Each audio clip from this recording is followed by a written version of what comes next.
সরকার জুলাই সনদ দিতে ব্যর্থ হলে ছাত্র জনতাকে সাথে নিয়ে আবার রাজপথে নামার হুঁশিয়ারি দিল জাতীয় নাগরিক পার্টি এনসিপি। দলের নেতারা বলছেন, বৈষম্যহীন ও সন্ত্রাসমুক্ত বাংলাদেশ গড়তে এনসিপি বদ্ধপরিকর।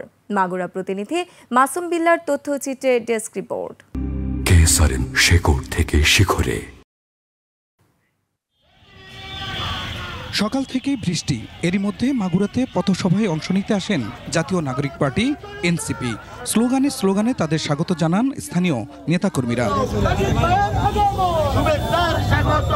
প্রথমে জুলাই পদযাত্রায় অংশ নেন দলটির কেন্দ্রীয় নেতারা, পরে বক্তব্য রাখেন পথসভায়। দলটির আহ্বায়ক নাহিদ ইসলাম বলেন, জুলাই সনদ দিতে সরকার টালবাহানা করছে। জুলাই সনদ দিতে ব্যর্থ হলে আবারও রাজপথে নামার কথা বলেন তিনি। 5ই আগস্ট এই গণঅভ্যুত্থানের 1 বছর পূর্তি হবে। আমরা 3রা আগস্টের মধ্যে সেটি কার্যকর দেখতে চাই এবং সরকার যদি 1 বছরের মধ্যেও এটি দিতে ব্যর্থ হয়, সকল রাজনৈতিক পক্ষ মিলে যদি ব্যর্থ হয়, তাহলে সারা দেশের ছাত্র জনতাকে নিয়ে আমরা আবারও মাঠে নামবো। শেকড় থেকে শিখরে।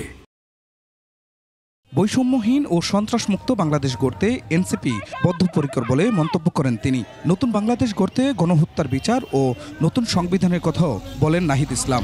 বাংলাদেশকে নতুনভাবে গড়ে তোলার জন্য বৈষম্যহীন, গণতান্ত্রিক, চাঁদাবাজ, সন্ত্রাস, দুর্নীতিমুক্ত বাংলাদেশের জন্যই কিন্তু আমাদের এই লড়াই। ফলে আমাদের এই লড়াই কিন্তু শেষ হয়নি। মাগুরার পর নড়াইল পথসভায় অংশ নেয় এনসিপি। শুক্রবার সকালে যশোর এবং পরে সাতক্ষীরা পথসভায় অংশ নেবেন তারা। Khurshid Alam, desk report, 21 television.